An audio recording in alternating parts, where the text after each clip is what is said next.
I'm Sharon McAllister, 45, a career officer in the U.S. military, and I built my life on discipline, loyalty, and service. For years, I carried the weight, deployments, relocations, finances, while trusting my husband Eric to stand by me. But the night my commander called to say he'd just seen Eric boarding a flight to Germany with another woman, while Eric was supposedly on the couch in our living room, I made a choice that changed everything. Have you ever been blindsided by someone you gave everything to? If so, share your story in the comments. You're not alone. Before I get into what happened, let me know where you're tuning in from. And if you've ever had to stand your ground after being betrayed, hit that like button and subscribe for more true stories about setting boundaries and reclaiming your worth. What happened next might surprise you. I learned discipline before I learned to ride a bike. My father was a career Navy, my mother Army logistics, and our household ran on precision. Morning inspections of our rooms, evening debriefs over dinner, weekend drills disguised as family activities. While other kids complained about chores, I thrived on the structure. It gave me purpose, direction, something most teenagers spend years trying to find. By 17, I knew I wanted to serve. Not because of family pressure, though my parents beamed when I announced my decision. I wanted it because I understood what it meant to be part of something larger than yourself, to earn respect through competence rather than charm or luck. The recruiter barely had to sell me on anything. I signed my papers the day after graduation.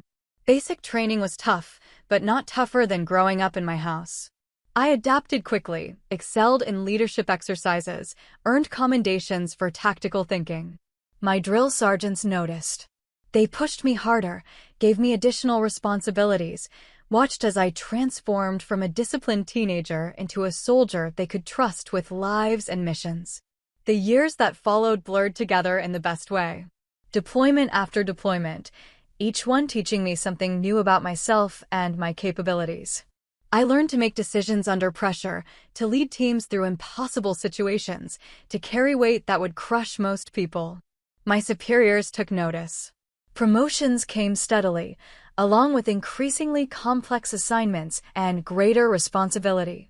Then I met Eric during a brief stateside assignment. He was working civilian contracting, supporting military operations from the technical side. Smart, steady, with an easy laugh that made even difficult days seem manageable. He understood the demands of military life without being consumed by them. Where other men I'd dated seemed intimidated by my rank or my independence, Eric appeared genuinely impressed by what I'd accomplished. Our courtship happened across time zones and continents.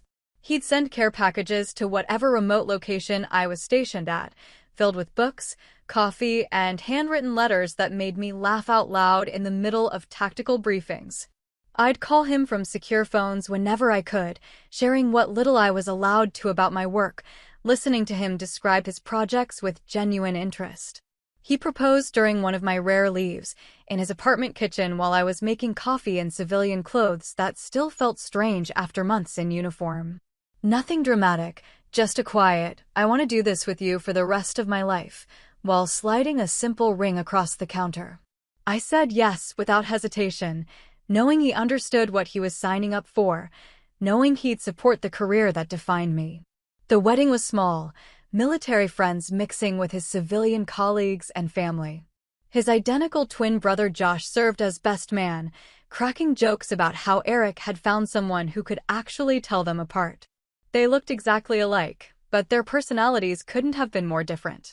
Where Eric was thoughtful and measured, Josh was impulsive, always chasing the next adventure or opportunity. Eric worked steadily toward long-term goals. Josh changed jobs like most people changed clothes. Josh made everyone laugh at the reception with stories about the confusion their identical appearance had caused throughout their lives. Teachers who'd punished the wrong twin, girlfriends who'd kissed Josh thinking he was Eric, employers who'd interviewed one brother and hired the other by mistake. Eric rolled his eyes good-naturedly, but I could see he was proud of his brother despite Josh's restless nature. Marriage changed our dynamic, but not in ways I'd expected.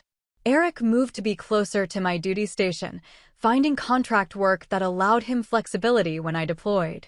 He handled the logistics of our shared life, managing finances, maintaining our apartment, dealing with landlords and utility companies while I focused on increasingly demanding assignments. I appreciated his support, but began to notice an imbalance I hadn't anticipated. My military salary provided most of our income, my benefits covered our healthcare, my security clearance opened doors that benefited us both. Eric contributed, but often seemed to take my sacrifices for granted. When I came home exhausted from training exercises or difficult missions, he'd complain about his own relatively minor work frustrations as if they carried equal weight. The pattern became more pronounced as my career advanced. I'd receive orders for deployment or reassignment, and while Eric would support the move publicly, privately he'd express frustration about the disruption to his life, his work, his routines. He benefited from the structure and stability my military career provided, but seemed to resent the demands that came with those benefits. Josh visited often during this period, sometimes staying for weeks when he was between jobs or relationships. He'd joke about being mistaken for Eric, sometimes playing up the confusion when we encountered people who didn't know us well. Eric found it amusing, but I occasionally caught Josh pushing the game too far, enjoying the momentary deception more than seemed appropriate. During family gatherings, I watched the brothers interact with growing unease. Josh would encourage Eric to be more spontaneous, to take risks, to prioritize his own desires over our shared commitments. Their conversations often had an undercurrent I couldn't quite identify, as if they were speaking in code about things I wasn't meant to understand. My career continued its upward trajectory. I earned recognition for my leadership during complex operations, received commendations from superior officers, built a reputation for competence and reliability that opened doors to even more challenging assignments. Eric celebrated my successes publicly, but I sensed his growing discomfort with the gap between our professional achievements and the attention my career commanded. The foundation we'd built together felt solid from the outside, but cracks were forming that I was too focused on my responsibilities to notice. Eric had become comfortable with the benefits of being married to a successful military officer while growing resentful of the sacrifices that success required. Josh's influence encouraged those resentments, planting seeds that would eventually grow into something I never could have anticipated. I should have paid closer attention to the subtle shifts in Eric's behavior, the way he'd grown distant during conversations about our future, the increasing frequency of his business trips and social obligations that didn't include me. I should have questioned why Josh always seemed to be around during my brief leaves, filling space that should have been reserved for my husband and me to reconnect. Instead, I trusted the foundation we'd built, believed in the commitments we'd made to each other, and focused on serving with the distinction my training and character demanded. I had no idea that foundation was already crumbling beneath me. Eric's behavior began changing in ways I initially attributed to work stress. His responses to my calls became shorter, less engaged, as if he was distracted by something more important than our conversations. When I'd ask about his day, his projects, his plans for my next leave, his answers grew vague and evasive. His business travel increased significantly. Trips that used to be announced weeks in advance were suddenly urgent, requiring immediate departure with minimal explanation. Client emergency, he'd say, grabbing a hastily packed bag. Big opportunity, can't discuss details. I understood that civilian contractors sometimes faced confidentiality requirements, but Eric's explanations felt rehearsed rather than genuine. The texts that used to punctuate my days with humor and affection became perfunctory check-ins. Hope your training went well. Busy day, talk soon. Safe travels. The voice messages that once made me smile during difficult moments disappeared entirely, replaced by brief calls at odd hours when he knew I'd likely be unavailable to talk at length. During my infrequent leaves, I noticed Eric seemed uncomfortable with unstructured time together. He'd schedule dinners with friends, volunteer for weekend work projects, suggest activities that involved other people rather than the quiet reconnection I craved after months of separation. When I mentioned wanting more private time together, he'd accuse me of being antisocial or not appreciating the effort he made to maintain our relationships while I was deployed. Josh's presence during these leaves became more frequent and pronounced. He'd arrive unannounced, stay for meals, insert himself into conversations and activities with an enthusiasm that felt performative. Eric encouraged this involvement, claiming his brother was going through a difficult period and needed family support. I tried to be understanding, but Josh's constant presence made it impossible to address the growing distance I felt from my husband. The brothers' interactions took on an increasingly conspiratorial quality. They'd have whispered conversations that stopped when I entered the room, share meaningful looks during family dinners, reference inside jokes, and shared experiences I wasn't part of. When I asked Eric about these interactions, he dismissed my concerns as paranoia brought on by the stress of my demanding career. My military colleagues began commenting on changes in my demeanor. My usual focus seemed scattered, my decision-making less confident. My commander pulled me aside after a particularly difficult training exercise, asking if everything was all right at home. I assured him it was, but privately began to wonder if Eric's distance was affecting my professional performance in ways I hadn't recognized. Eric's social circle expanded to include people who openly questioned my career choices. At dinner parties, his new friends would make comments about military wives who thought they wore the pants in the family, or joke about men who let their women boss them around. Eric would laugh along with these comments rather than defending me, leaving me to respond to their veiled criticisms alone. The financial dynamics of our relationship shifted as well. Eric began making purchases and travel arrangements without discussing them with me first, despite my military salary funding most of our shared expenses. When I questioned these decisions, he'd remind me that he handled the household finances and I should trust his judgment. The partnership that once felt balanced began to feel like I was funding a lifestyle Eric controlled without my input. His explanations for his frequent travel became increasingly elaborate. Multi-city client presentations, training conferences that could lead to promotion opportunities, networking events essential for career advancement. The details were always vague enough to prevent verification, but specific enough to sound legitimate to someone who wanted to believe them. Josh's role as sympathetic brother-in-law became more pronounced during this period. He'd offer to help with household tasks while Eric was traveling, express concern about how hard I was working, suggest that Eric didn't fully appreciate what I sacrificed for my career. These conversations felt supportive in the moment, but looking back, I realized Josh was gathering information about my schedule, my concerns, my vulnerabilities. The pattern escalated gradually enough that I convinced myself it was temporary stress rather than fundamental change in our relationship. Eric was building his career, establishing himself in his field, dealing with pressures I didn't fully understand. I was excelling in my military service, taking on increasingly complex responsibilities, managing deployments and assignments that tested my capabilities. We were both focused on our individual growth, and the distance between us was a natural consequence of that focus. I told myself that successful marriages required phases of individual development, periods where partners pursued their own goals before reuniting with renewed appreciation for each other.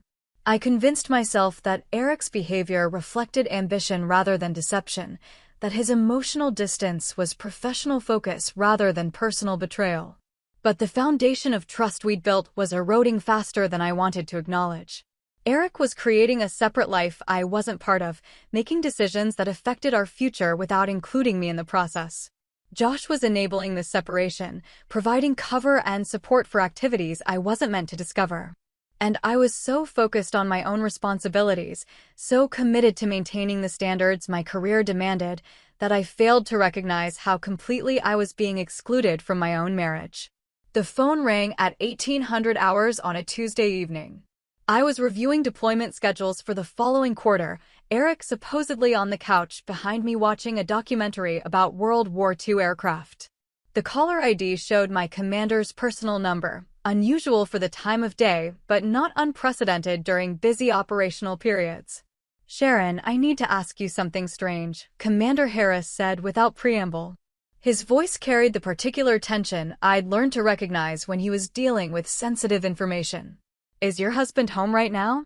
I glanced over my shoulder at the figure on the couch, back turned toward me, absorbed in the television. "Yes, sir. He's right here watching TV." "Why?" The silence on the other end of the line stretched longer than normal communication protocols would allow.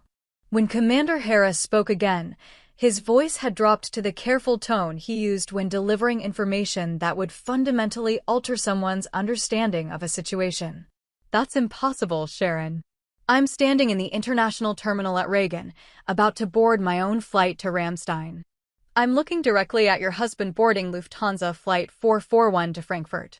He's with a woman I don't recognize. They're traveling together." The words hit me like physical blows. I turned to stare at the figure on the couch, my mind racing through logical explanations that might reconcile what I was seeing with what my commander was reporting. Mistaken identity. Similar appearance. Delayed flight information. Anything that would make sense of the contradiction between my eyes and his testimony. "Sir, that can't be right. Eric is right here in our living room. He's been home all evening. Sharon." Commander Harris's voice carried the weight of someone delivering intelligence he wished he didn't have to share. "I've known your husband for 3 years. I've attended your dinner parties, sat across from him at promotion ceremonies. Unless he has an identical twin I've never heard about, I'm watching him walk down the jet bridge with luggage and a traveling companion." The words "identical twin" hit me like electric shock. Josh. Eric's identical twin brother Josh, who looked so exactly like Eric that their own mother sometimes couldn't tell them apart in photographs. Josh, who'd been staying at our apartment more frequently over recent months. Josh, who joked constantly about being mistaken for Eric. I turned back toward the couch, studying the figure more carefully. Same height, same build, same dark haircut in Eric's preferred style. From behind, in the dim light of the living room, absolutely indistinguishable from my husband. But Eric wore a specific cologne I'd given him for our anniversary, and I realized I hadn't smelled it all evening. Eric had a distinctive way of holding his shoulders when he was relaxed, and this person's posture was subtly different. "Commander, I think I need to verify something. Can you hold for just a moment?" "Take your time, Sharon." I approached the couch quietly, my military training automatically engaging the stealth techniques I used during reconnaissance missions. As I got closer, I could see the person was watching the same documentary Eric had mentioned wanting to see, but he was holding the remote in his left hand. Eric was right-handed and always held remotes in his dominant hand. Just as I was about to speak, I heard the unmistakable sound of our apartment door opening behind me. The person on the couch turned around at the sound, and I found myself looking into Josh's face, not Eric's. The family resemblance that had always been remarkable was now revealed as perfect identical duplication, but Josh's expression carried guilt and panic that Eric would never have shown in our home. "Sharon?" Josh's voice was exactly like Eric's, but carried an uncertainty my husband would never have displayed when addressing me in our own living room. Behind me, footsteps approached from the entryway. I turned to see Eric walking into the living room, looking exactly like the person who was already sitting on our couch. 2 identical men, both in our apartment, both looking at me with expressions I couldn't immediately interpret. "Commander Harris," I said into the phone, my voice maintaining the steady tone my training had taught me to use when reporting critical intelligence. "I'm going to have to call you back." The 3 of us stood frozen for a moment that felt like an hour. Eric's face showed the particular combination of panic and defiance I'd never seen before. Josh looked like a child caught in an elaborate lie who hadn't prepared an explanation. And I felt the foundation of my marriage, my trust, my understanding of my own life shifting beneath me like ground giving way during an earthquake. "How long?" I asked Eric, my voice calm despite the chaos in my chest. "Sharon, I can explain. How long has Josh been covering for you while you travel with other women?" Eric's mouth opened and closed without producing sound. Josh looked at the floor, his guilt obvious even as he tried to disappear into the couch cushions. "The Germany trip," I continued, still holding the phone. "My commander just watched you board a flight to Frankfurt with a woman. Josh has been here pretending to be you, so I wouldn't know you were gone." The silence stretched until Eric finally found his voice. "It's not what you think." "Then explain to me what it is." But even as I asked the question, I knew the explanation wouldn't matter. The elaborate deception, the coordination between the brothers, the months of careful planning required to execute this level of betrayal, These weren't the actions of someone who'd made a mistake. These were the actions of someone who'd been living a double life, so extensive it required a body double to maintain. I looked at Josh, who still couldn't meet my eyes. How many times? Sharon, Eric started. I'm asking Josh. How many times have you pretended to be my husband so he could travel with other women? Josh's answer was barely audible. This is the 4th time. 4 times. For separate trips where Eric had been with other women while Josh sat in our living room, wearing Eric's clothes, watching Eric's preferred television shows, answering Eric's phone, maintaining the illusion that my husband was home with me. For times I'd been completely deceived by an elaborate conspiracy between the 2 people I'd trusted most after my military colleagues. The betrayal was so complete, so carefully orchestrated, that I almost felt admiration for the planning involved. Almost. Instead, I felt something cold and final settling in my chest, the same clarity that came during combat situations when emotion had to be set aside in favor of tactical assessment and decisive action. I walked to the kitchen counter where I kept my service notebook and began writing down dates, times, and details while they were fresh in my memory. Eric and Josh watched me document their deception with the same methodical precision I used to compile intelligence reports. When I finished writing, I looked up at both of them. Pack your things, I told Eric. Both of you. The fallout began immediately. Josh couldn't look at me as he gathered his belongings, mumbling apologies I didn't acknowledge or accept. His shame was obvious but irrelevant. He'd made his choice when he agreed to participate in Eric's deception. The brothers who'd once joked about their identical appearance now seemed diminished by it, their genetic similarity transformed into evidence of shared moral bankruptcy rather than family bond. Eric tried multiple approaches to minimize what had happened. First, he claimed the relationship with the other woman was purely professional, despite the obvious problems with that explanation. Then he insisted the deception was Josh's idea, that he'd been reluctant to participate. Finally, he fell back on attacking me, suggesting that my military career had driven him to seek companionship elsewhere. I listened to each explanation with the same detached attention I gave intelligence briefings from unreliable sources. Eric's desperation was informative but not persuasive. He'd had months to consider how he'd explain his actions if discovered, and these were the best justifications he could construct. That told me everything I needed to know about both his character and his respect for my intelligence. Josh's guilt was more genuine, but equally irrelevant. He apologized repeatedly, claiming he hadn't understood how elaborate the deception would become, insisting he'd never meant to betray my trust so completely. But he'd participated willingly in at least 4 separate incidents of fraud, each one requiring him to study Eric's mannerisms, preferences, and routines closely enough to fool me in intimate domestic settings. I called Commander Harris back and provided a full report of what I discovered. He listened without interruption, asked a few clarifying questions, then offered whatever support I needed, both personally and professionally. His respect for my handling of the situation was evident, but I could also hear his anger at Eric's betrayal of the trust our military community extended to family members. The practical aspects of separation began immediately. I contacted our bank to freeze joint accounts until I could restructure our finances. I called our landlord to explain that Eric would be moving out and to change the lease to my name only. I inventoried our shared possessions, photographing everything of significant value before Eric could claim or remove items. Eric's reaction to these decisive actions revealed how little he understood about my character and capabilities. He seemed genuinely surprised that I wasn't willing to negotiate, to hear more explanations, to consider reconciliation.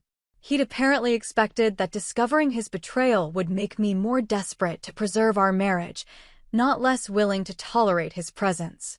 The woman Eric had been traveling with called our apartment 2 days after the confrontation. She identified herself as Rebecca and asked to speak with Eric about their business arrangements. Her tone suggested she had no idea Eric was married, that he'd constructed an entirely separate identity for their relationship.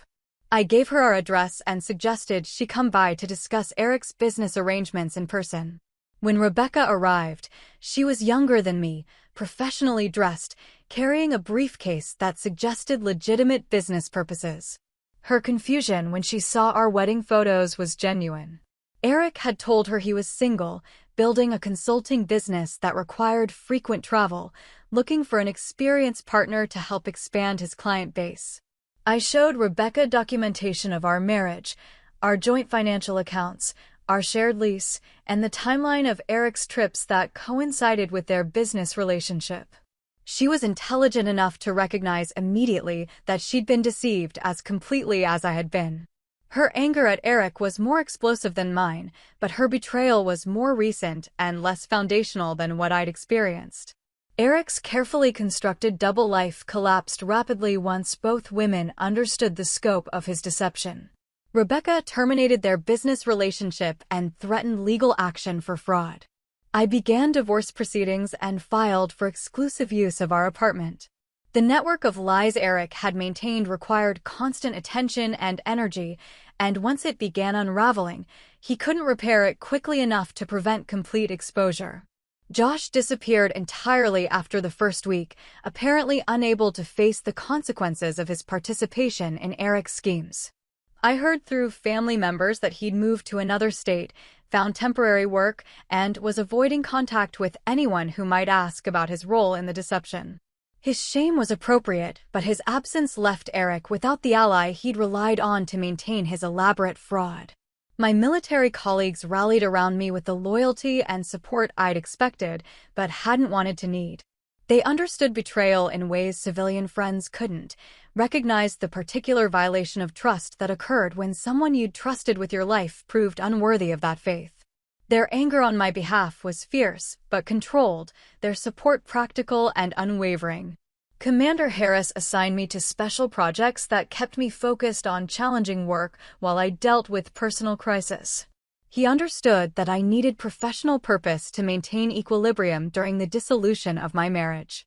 The complexity and importance of these assignments provided structure and meaning during a period when my personal life felt chaotic and uncertain.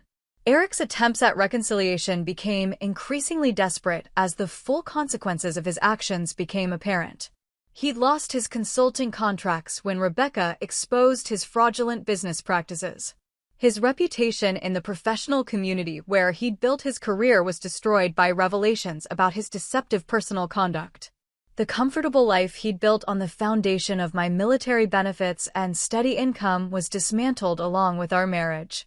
But his efforts to repair our relationship were too little, too late, and too obviously motivated by his need for the stability and support I provided rather than genuine remorse for the betrayal itself. Eric wanted to preserve the benefits of being married to me without accepting responsibility for the actions that had destroyed my trust. He couldn't understand that trust, once broken so completely, couldn't be restored through apologies or promises. The divorce proceedings moved forward with military efficiency. I documented everything, provided comprehensive evidence of Eric's deception, and presented a clear case for dissolution based on irreconcilable differences and breach of marital trust. Eric's legal representation was minimal. He couldn't afford quality counsel after losing his income sources and facing potential legal action from Rebecca's business partners. I kept detailed records throughout this period, treating the dissolution of my marriage like a military operation that required careful planning, precise execution, and thorough documentation. The emotional work of processing Eric's betrayal happened separately from the practical work of rebuilding my life, allowing me to maintain the professional competence my career demanded while dealing with personal devastation. The final divorce decree was granted 6 months after I discovered Eric's deception. By then, I'd restructured my finances, established independent housing, and refocused on military assignments that utilized my skills and experience. Eric had moved in with relatives in another state, struggling to rebuild a career damaged by his own fraudulent conduct. I realized during this period that Eric's betrayal, while devastating personally, had revealed strengths I hadn't fully recognized. My ability to function under extreme stress, to make difficult decisions quickly, to maintain professional standards despite personal crisis, these capabilities served me well beyond military operations. I was more resilient than I'd known, more capable of independence than I'd tested, stronger than the circumstances that had tried to break me. Eric's downward spiral continued long after our divorce was finalized. Without the structure and support my military career had provided, he struggled to establish stable employment or relationships. The pattern of deception that had characterized our marriage followed him into other areas of his life, creating a reputation for unreliability that made professional and personal connections difficult to maintain. His attempts to reconnect with Josh were unsuccessful. Josh had apparently learned from his participation in Eric's deceptions and was unwilling to be drawn back into schemes that required him to compromise his own integrity. The identical twins who had once shared everything now lived separate lives, their relationship damaged by the betrayal they'd perpetrated together. Rebecca pursued legal action against Eric for the fraudulent business relationship he'd constructed. Her case was strong, supported by documentation of his lies and the financial losses his deception had caused her legitimate consulting business. Eric faced both civil penalties and potential criminal charges for fraud, adding legal problems to his professional and personal difficulties. I followed these developments from a distance, not out of vindictiveness, but from the same strategic awareness that made me an effective military officer. Understanding the full consequences of Eric's actions helped me process my own experience and recognize patterns of behavior I should watch for in future relationships. His failures were instructive, even if they weren't satisfying. My military career flourished during the period when my personal life was being rebuilt. The same qualities that had made me an effective wife and partner, loyalty, reliability, attention to detail, commitment to shared goals, made me an exceptional officer when focused entirely on professional responsibilities. My superiors recognized my capabilities and provided opportunities for advancement that might not have been available if I'd remained distracted by domestic concerns. Commander Harris became a mentor during this period, helping me navigate the intersection between personal crisis and professional responsibility. He'd seen other military families destroyed by similar betrayals and understood how to maintain operational effectiveness while dealing with fundamental changes in personal circumstances. His guidance was practical rather than emotional, focused on helping me use my experience to become a stronger leader. The promotion I received 8 months after my divorce was based on merit and performance, but it also represented recognition of my ability to maintain professional standards despite personal adversity. The ceremony was attended by military colleagues who'd supported me throughout the difficult period, creating a sense of family and belonging that replaced what I'd lost in my marriage. I invested in myself during this rebuilding period in ways I'd never prioritized while married.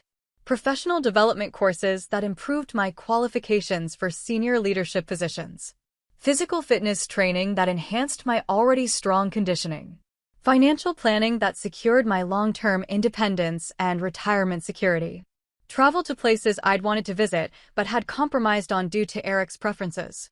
The apartment I'd shared with Eric became my sanctuary, redecorated to reflect my tastes rather than our shared compromises.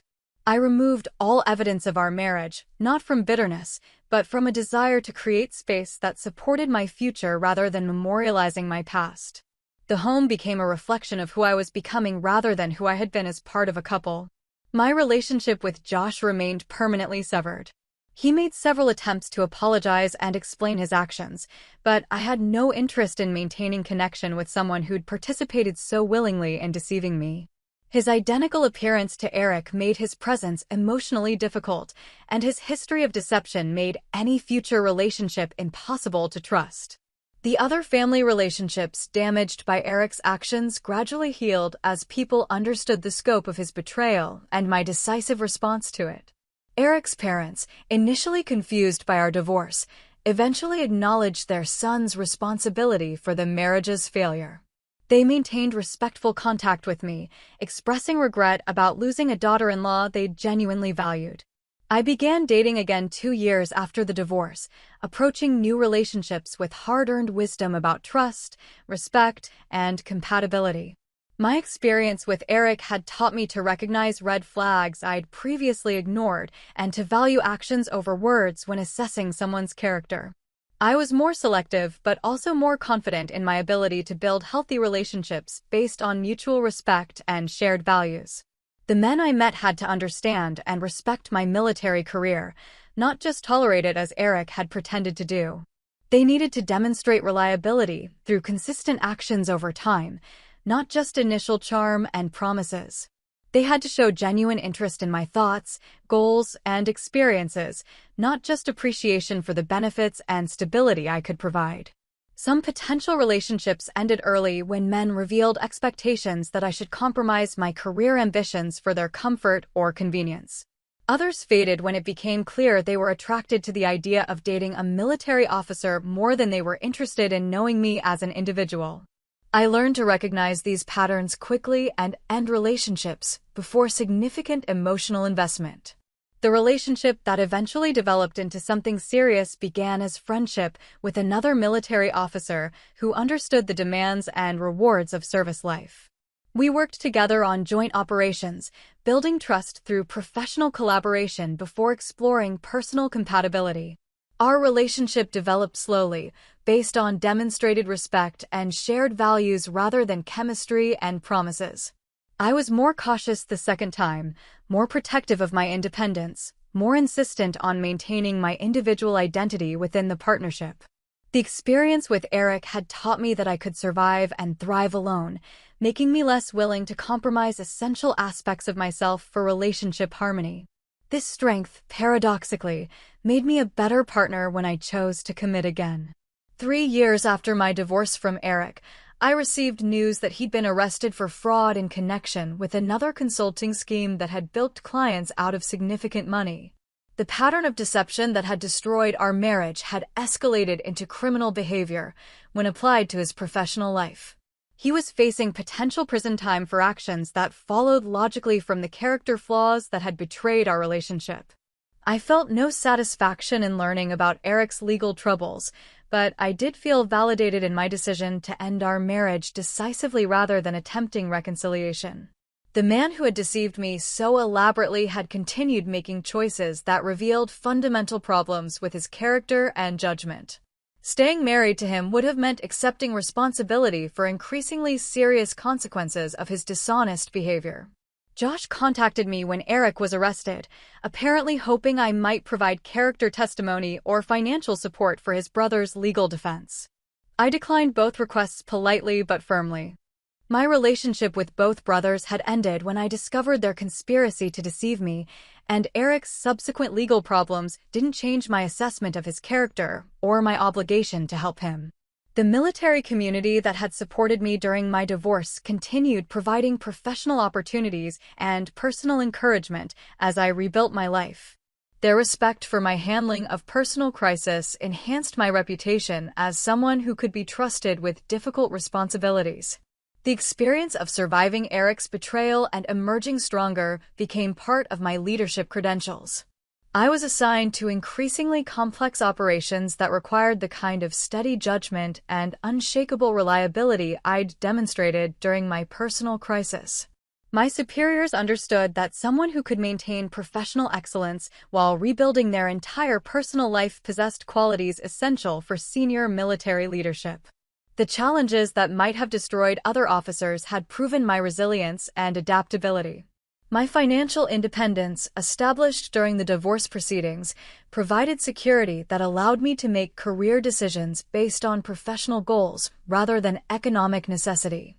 I could accept assignments that offered advancement opportunities without worrying about their impact on a spouse's career or personal preferences.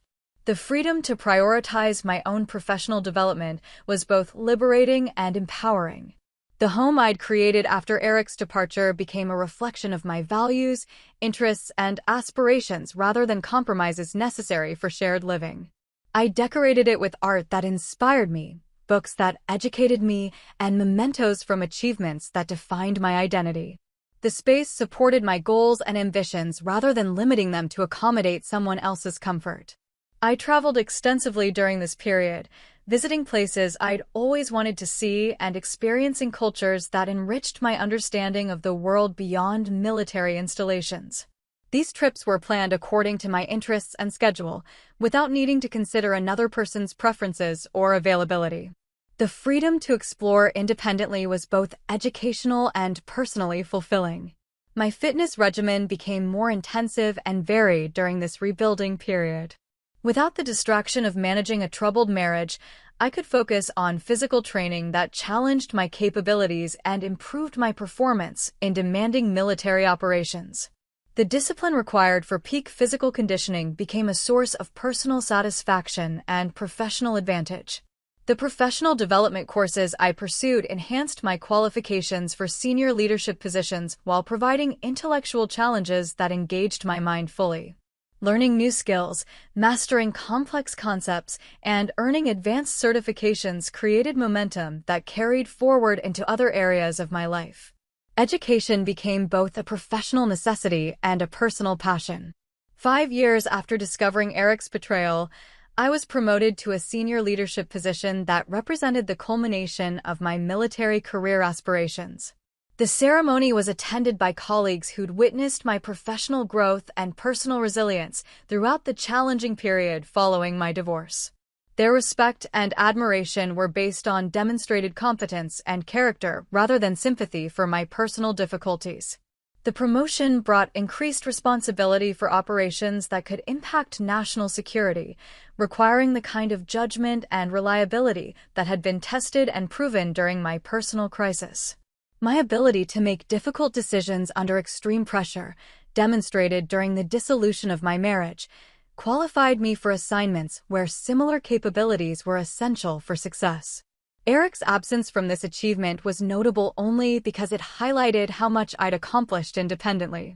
The success belonged entirely to me, earned through my own efforts and supported by people who valued my capabilities rather than what I could provide for them. The promotion represented validation of choices I'd made to prioritize integrity and independence over convenience and compromise. I reflected often during this period on the difference between justice and revenge. Revenge would have involved actively working to destroy Eric's life and reputation, using my military connections and resources to ensure his personal and professional failure. Justice, instead, meant removing him from my life and allowing the natural consequences of his choices to unfold without my intervention or assistance. Eric's downward trajectory after our divorce was entirely self-inflicted. His legal troubles, financial difficulties, and damaged reputation resulted from continued patterns of deception and fraud, not from any actions I took against him. I had simply refused to enable or protect him from the consequences of behavior that would have eventually destroyed him regardless of our relationship status.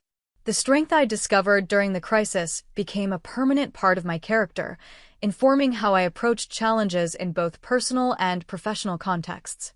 I was more confident in my judgment, more willing to make difficult decisions quickly, more comfortable with independence and self-reliance. The experience had revealed capabilities I might never have developed if Eric hadn't forced me to rebuild my entire life. My current relationship, built on the foundation of hard-earned wisdom about trust and respect, was stronger because I entered it from a position of strength rather than need. I chose my partner based on demonstrated character and shared values, not desperation or loneliness. The relationship enhanced my life without defining it, supporting my goals without limiting them. The lessons learned from Eric's betrayal informed how I mentored younger military officers dealing with their own personal and professional challenges.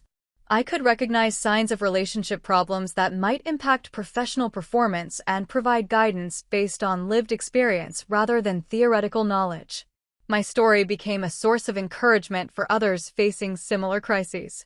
The apartment where I discovered Eric's deception eventually became a symbol of resilience and renewal rather than betrayal and loss.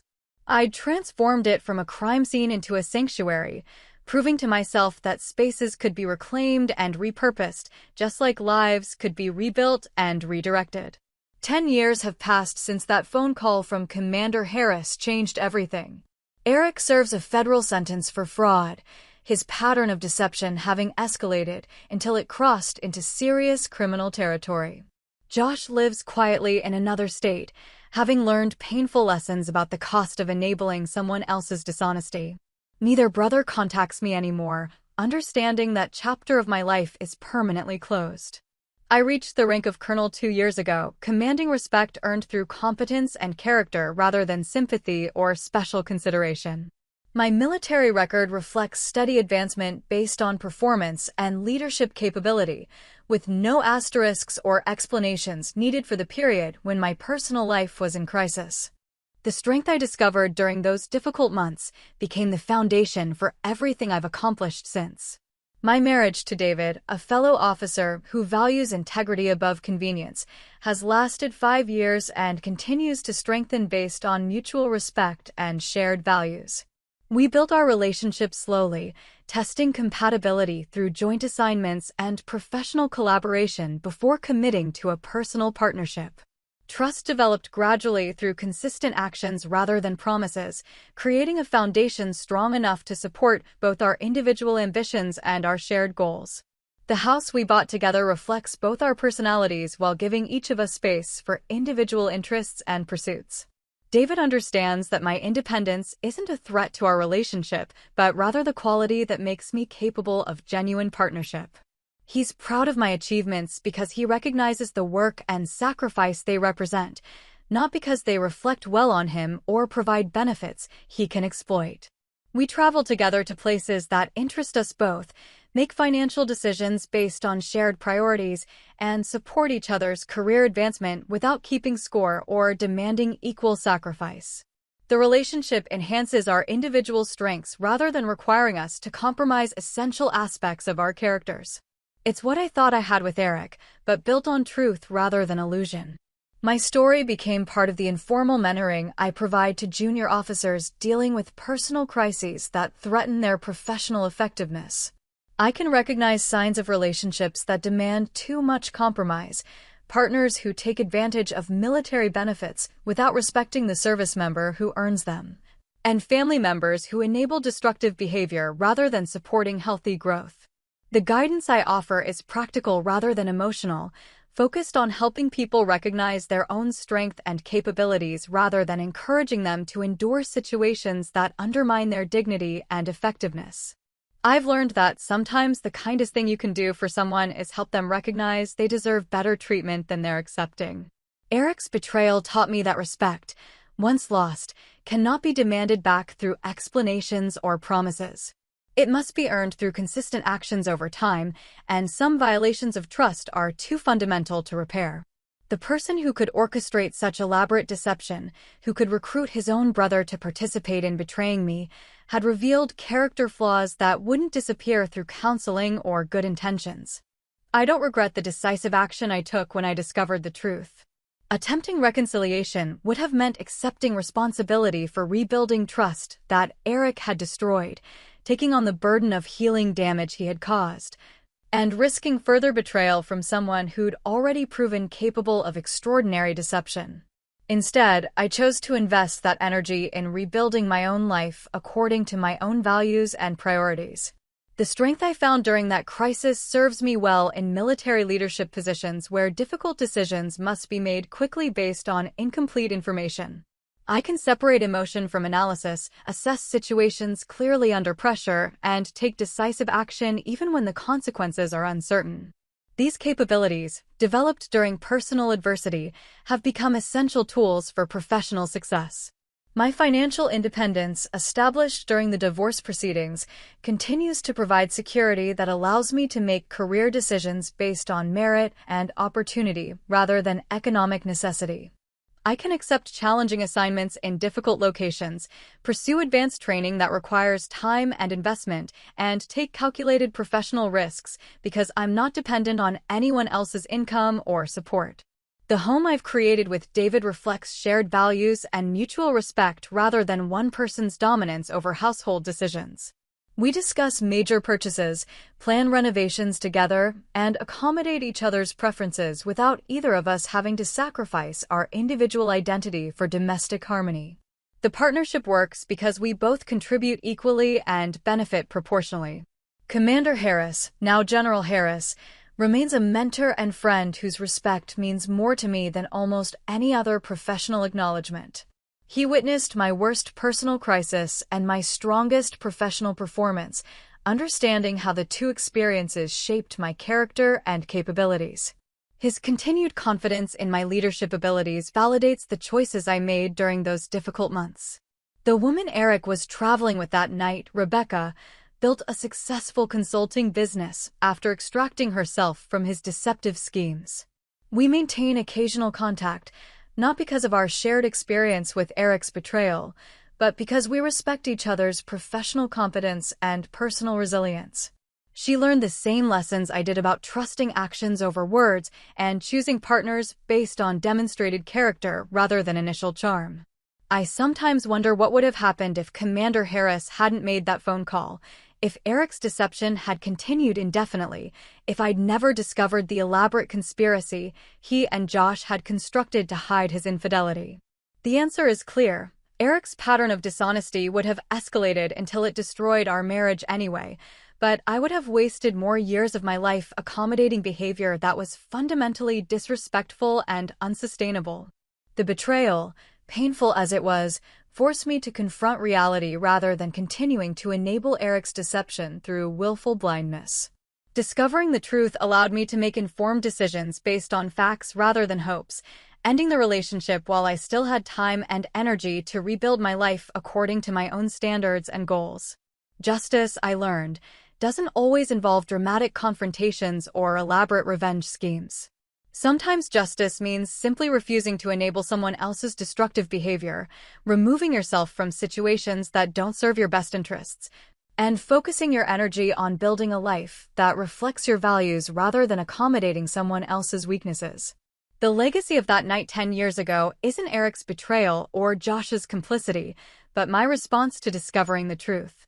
I chose strength over victimhood, independence over desperation, truth over comfortable illusions. Those choices shaped everything that followed, proving that how you respond to crisis matters more than the crisis itself. I still live in the same city where Eric's deception was revealed, but I inhabit a completely different life. My career, my relationships, my home, my financial situation, my sense of self, everything has been rebuilt based on lessons learned from surviving his betrayal. The woman who answered Commander Harris's phone call that night was strong but naive. The woman I am now is strong and wise. That difference, earned through facing hard truths and making difficult choices, is the real victory. Eric lost everything because he chose deception over honesty, convenience over integrity, and immediate gratification over long-term respect. I gained everything by choosing the opposite path, proving that character matters more than cleverness and that dignity cannot be taken from someone who refuses to surrender it. The phone call that changed my life lasted less than 3 minutes. The consequences of that conversation continue to shape my choices, my relationships, and my understanding of what I deserve from life and what I'm willing to accept from others. Sometimes the most important moments are the ones that force you to see clearly, even when the truth is more difficult than the illusion you've been living. 10 years later, I know exactly who I am, what I'm capable of, and what I will and won't tolerate from the people in my life. That clarity, painful as it was to achieve, is worth more than any relationship built on deception or any comfort that requires compromising my integrity. Eric's betrayal gave me the opportunity to discover my own strength. I'm grateful for that gift, even if I wouldn't choose to receive it the same way again. The irony wasn't lost on me that Eric's most elaborate deception ultimately became the catalyst for my greatest professional achievements. The investigation skills I developed during my military training, when applied to unraveling his lies, revealed capabilities I hadn't fully recognized. The attention to detail, the ability to piece together disparate information, the instinct for recognizing inconsistencies, these talents served me well beyond personal crisis management. 3 years after my promotion to colonel, I was selected for a joint task force investigating financial irregularities in defense contracting. The assignment required someone who could analyze complex patterns of deception, identify fraudulent documentation, and build cases based on circumstantial evidence. My superiors chose me not despite my experience with Eric's betrayal, but because of it. The skills I developed while documenting Eric's lies translated directly to investigating contractors who were billing the government for services never provided, creating false documentation to hide their fraud. and using legitimate business relationships to mask criminal activity.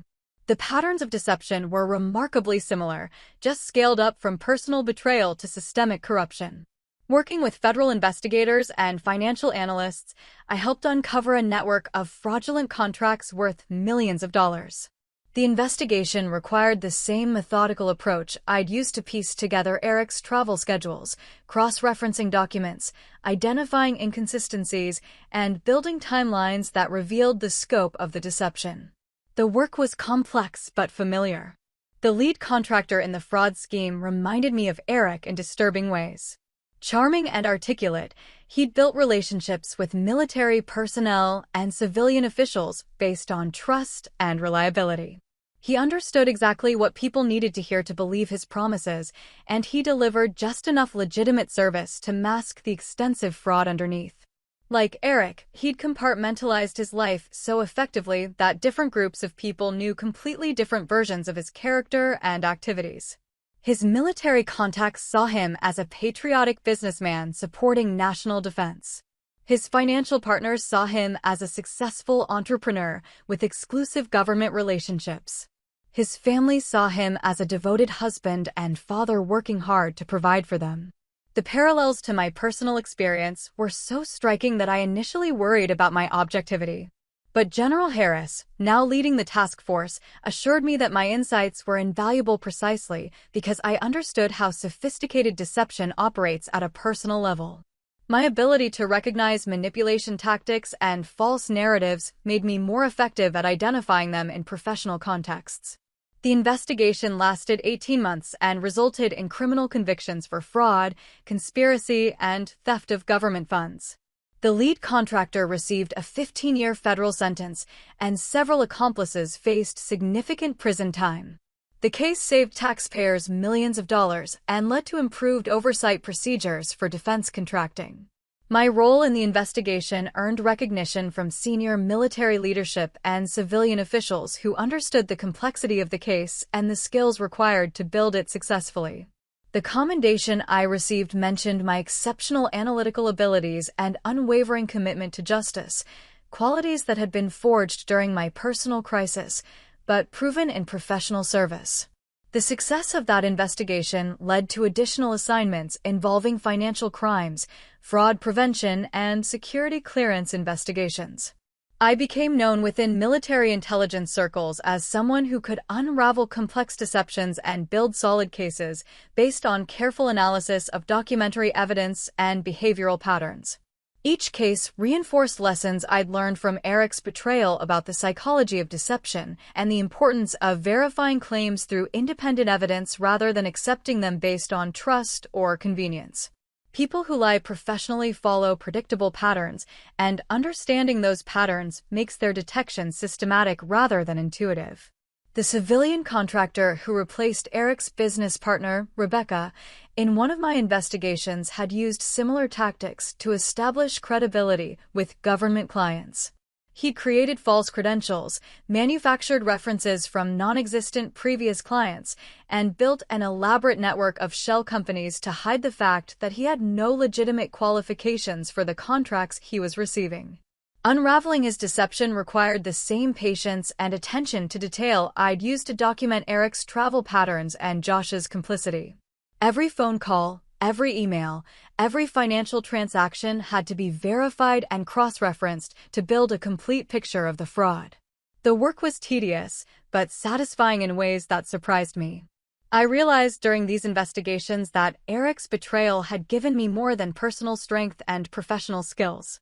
It had also provided a sense of purpose that I'd been missing during the earlier years of my military career. Fighting fraud and corruption felt like a natural extension of the values that had drawn me to military service in the first place. The recognition I received for my investigative work led to opportunities for advanced training in financial crimes and cybersecurity. The military needed officers who could understand both traditional fraud schemes and emerging digital threats. My demonstrated ability to analyze complex deceptions made me a natural candidate for specialized training in these areas. The coursework was challenging but engaging, requiring me to master new technologies while applying analytical skills I'd already developed. Learning about digital forensics, cryptocurrency tracking, and online identity theft expanded my capabilities while reinforcing core principles about the importance of evidence-based analysis and systematic investigation.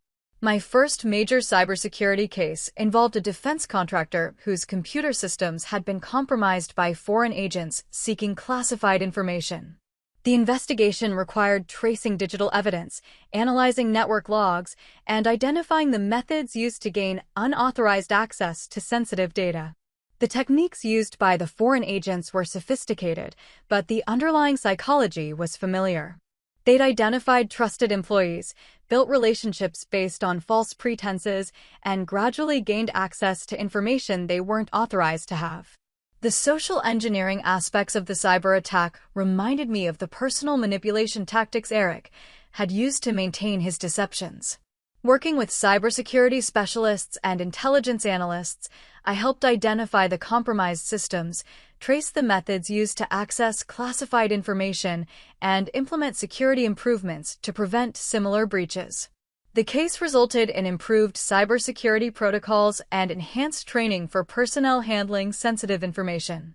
The success of that investigation led to my selection for a senior position in military cybersecurity, responsible for developing and implementing security protocols for critical defense systems. The role combined my analytical skills with my understanding of human psychology, requiring both technical expertise and insight into how people could be manipulated into compromising security. The position brought increased responsibility for protecting national security information while managing teams of specialists with diverse technical backgrounds.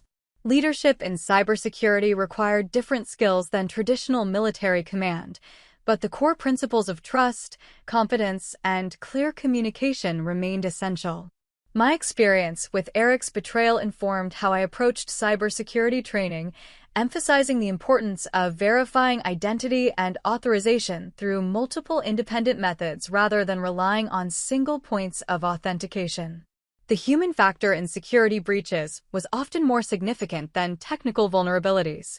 I developed training programs that helped military personnel recognize social engineering tactics, understand how personal information could be used to establish false trust, and implement verification procedures that could prevent unauthorized access even when other security measures failed. The programs were based on real-world examples of how trust could be exploited, drawing parallels between personal relationships and professional responsibilities without revealing specific details of my own experience. The training was more effective because it addressed psychological vulnerabilities that technical solutions couldn't completely eliminate. My work in cybersecurity brought me into contact with intelligence agencies, law enforcement organizations, and private sector security firms. The collaborative relationships required building trust with people whose backgrounds and methods were very different from traditional military operations. These partnerships taught me new approaches to investigation and analysis while reinforcing the importance of verifying information through multiple independent sources. Intelligence work, like fraud investigation, required patience, attention to detail, and the ability to recognize patterns that might not be immediately obvious. The skills I developed during my personal crisis continued to serve me well in these professional contexts. My ability to remain calm under pressure, analyze complex situations objectively, and make difficult decisions based on incomplete information were as valuable in cybersecurity as they had been in fraud investigation. 5 years into my cybersecurity career, I was selected to lead a joint task force addressing threats to critical infrastructure systems. The position required coordinating between military and civilian agencies, managing classified information, and developing strategies to protect essential services from both foreign and domestic threats. The responsibility was enormous, but I felt prepared for it in ways I might not have been if Eric's betrayal hadn't forced me to develop resilience, independence, and analytical capabilities under extreme pressure. The personal crisis that could have destroyed my career had instead created the foundation for my greatest professional achievements. My current role involves briefing senior government officials on cybersecurity threats, testifying before congressional committees about infrastructure vulnerabilities, and working with international partners to address global security challenges. The work requires the same attention to detail and commitment to truth that I'd learned to value during my personal crisis. The recognition I've received for my cybersecurity work includes awards from both military and civilian organizations, but the satisfaction comes from knowing that my efforts contribute to protecting the country I've spent my career serving. The purpose I've found in fighting fraud and deception has evolved into a broader mission of safeguarding national security. David's support throughout my cybersecurity career has been unwavering, reflecting the solid foundation of trust and mutual respect we built during our courtship. He understands that my work sometimes requires travel, long hours, and handling information I can't discuss at home. His own military career gives him context for these demands that Eric never possessed. Our relationship continues to strengthen because we both contribute to it from positions of individual strength rather than need or dependency. David's pride in my achievements is genuine because he recognizes the work and sacrifice they represent, not because they provide benefits or status he can claim for himself. We've discussed the possibility of starting a family, but both of us understand that timing will depend on career demands and personal readiness rather than external pressure or biological deadlines. The decision will be made based on our shared goals and capabilities, not because either of us feels incomplete without children or pressured by family expectations. The financial security I've built through my military career provides options that many couples don't have. We can afford quality childcare if we decide to have children, plan for education expenses, and maintain the professional flexibility that both our careers require. Independence has created possibilities rather than limitations. My relationship with my parents has evolved as they've watched me rebuild my life and achieve professional success beyond what they probably imagined when I first enlisted. They're proud of my resilience as much as my achievements, understanding that the strength I've demonstrated serves both personal and professional purposes. They occasionally mention grandchildren, but without the pressure or expectations that might have characterized their comments if I'd remained married to Eric. They respect the life I've built and the choices I've made, recognizing that my happiness comes from professional fulfillment and personal integrity rather than conforming to traditional family structures. My father, now retired from his Navy career, sometimes asks for my perspective on current security challenges and cybersecurity threats. Our conversations have evolved from his mentoring me about military life to my sharing insights about contemporary threats that didn't exist during his service years. These discussions reinforce how much my expertise has developed since the days when I was a young officer learning basic leadership skills. The knowledge I've gained through specialized training and practical experience has made me a resource for other military families dealing with security concerns in an increasingly complex threat environment. The mentoring I provide to junior officers has expanded beyond personal crisis management to include career development in cybersecurity and fraud investigation. Young officers seeking advancement in these specialized fields benefit from understanding both the technical requirements and the personal qualities necessary for success. I emphasize the importance of analytical thinking, attention to detail, and emotional resilience when working in fields that require investigating deception and managing sensitive information. The psychological demands of cybersecurity work can be significant, and officers need to develop coping strategies that maintain their effectiveness over long careers. My experience with Eric's betrayal, while I don't share specific details, provides context for discussing how personal challenges can either undermine or strengthen professional capabilities, depending on how they're handled.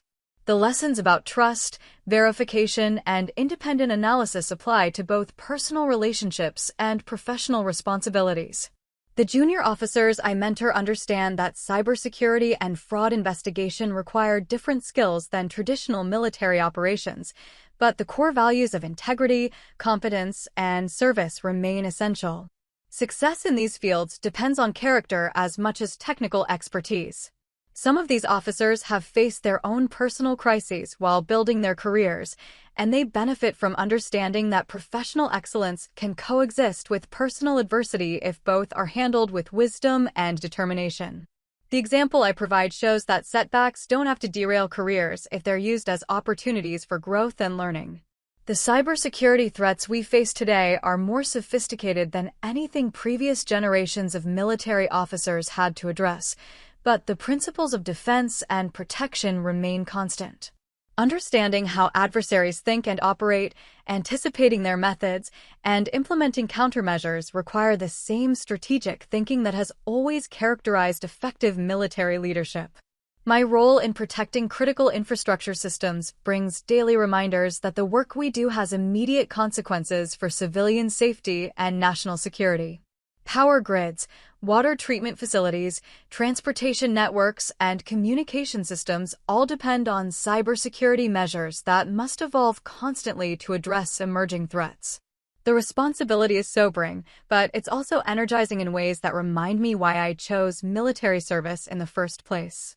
The opportunity to contribute to something larger than myself, to use my capabilities in service of important goals, and to work with dedicated professionals who share similar values provides meaning that transcends personal satisfaction.